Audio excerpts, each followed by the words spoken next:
Hey guys, and welcome to the Ultimate Rampart Guide for Apex Legends. Before we get into this guide, I want to clarify that I thought Rampart was pretty useless until about Season 9, when I first started properly testing her out. However, Season 10 brought a new buff, and now she's incredibly useful but also really fun to play. It's also good to note that her pick rate has also been bumped up to about 4.65%. Rampart is a defensive legend who is insanely useful at holding a building, a hill, or entering a fight that is already underway.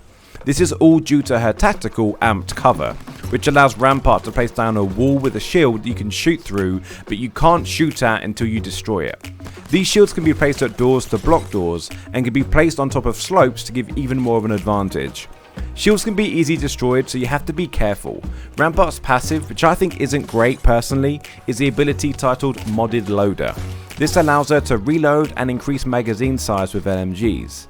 My issue with this is it's pretty redundant if you don't tend to use LMGs like me. But finally, we have Rampart's ultimate, the new and improved Sheila. Back when she was released in Season 6 and through to Season 9, Sheila could only be placed down on a shield, which was pretty useless as the shield can be destroyed, or simply people could just turn around and walk away. However, now you can walk around with Sheila out and hose people down with up to 173 bullets. It's incredibly awesome and it's super fun to use. Now, for a detailed breakdown of each ability, I'll be talking more about Rampart's tactical and her ultimate, as her passive is pretty self-explanatory and doesn't require or pretty much have any tips apart from, use LMGs. But when it comes to her shields, it's always good to practice in their firing range, jumping around, quickly placing the shields, understanding how they go down, and how long it takes for them to fortify. Now, what I mean by this is when you place a shield down, it needs 3 seconds until it is fully amped. So before this, it can be destroyed because it only has 45 health. Then, when the shield is fully amped, you have 2 parts of the shield. The shield itself and the screen that you can shoot through. Whilst this doesn't allow the enemy to shoot you until they break the screen that they can shoot through, it can give you a one-up on the enemy. When the shield becomes fully amped, these 2 different parts have different HPs. So the shield has 400 and the screen has 175. If you look at the hexagons in the barrier, you can see each one represents 25 HP. Now, a tip not many people know, but when you shoot through a barrier shield, it actually boosts your output damage by 20%. This is a huge thing that I didn't really notice until I realized I was killing people quicker behind shields, and I had to go online and just double check that I wasn't just getting better, which is never going to happen. Rampart gets a maximum of 5 shields, replenishing 1 shield every 20 seconds. The shields can also act as a way to jump up to platforms or ledges you normally would be able to grab. So for example, if there's a zip line that's just above the ground that you just can't reach, put a shield down and jump on the shield onto the zip line. Or even climbing up a cliff or a ledge. When it comes to Rampart's passive, you're relatively pushed to use LMGs.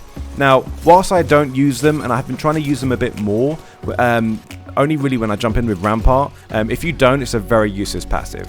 However, even if you were to use LMGs, it's not hugely game breaking. So in my honest opinion, I wouldn't bother too much with thinking that you have to use LMGs whenever you play Rampart. I like using assault rifles and sniper rifles. I've noticed they work really well as it allows you to keep the distance, but also deal damage with the added boost of the shield output. The passive supplies you with a 15% magazine size increase and a 25% decrease in your reload length, which is really good, by the way. It allows you to stay in the fight with very heavy hitting guns. It's always good if there's a Spitfire in the care package to give that to the Rampart, or take it for yourself if you're Rampart, so you can really get the most out of your passive. Now, one of the most enjoyable ultimates in the game, Sheila. Rampart has the ability to whip out a minigun, which she has nicknamed Sheila.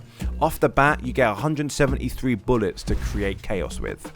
And if you run out of ammo, you can place it down to then have unlimited ammo. Or let it cool down and use handheld again. You can put Sheila away if you have X amount of bullets, and then you can whip it out if you get into another fight. So when you third party, if you have 90 bullets left over, you can put it away, shield swap, grab what you need, and then you can pull it back out and use those last 90 bullets. You can also aim in with Sheila, giving you a little reticle and a bit of zoom.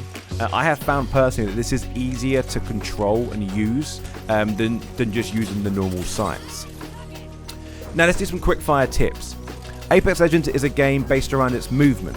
So when using the shields to create a base, this might leave you in a spot of bother. So you need to know when to bunker down and when to reposition or move. There's no good thing about building a really awesome shield base around you when you don't need to be there, or you're in very bad positioning to get third party. A good way to use her shields is to block the enemy into a building and then block the windows, so they can't escape, but it will give you and your team time to work out how to kill them and safely, whether it's grenades or shooting through the windows, etc. You can also put Sheila on the shield and blow open the doors as well. It can also block grenades, the shields, but you can even block Horizon's ultimate, which is an incredible game changer in these huge scale fights. However, in my opinion, you shouldn't be that close to the fights as Rampart anyway. Now, that's all I have for Rampart. If I have missed anything, please let me know in the comments below. Who would you like me to do next? Have you caught my previous guides? Anyway, until the next video, have a great week.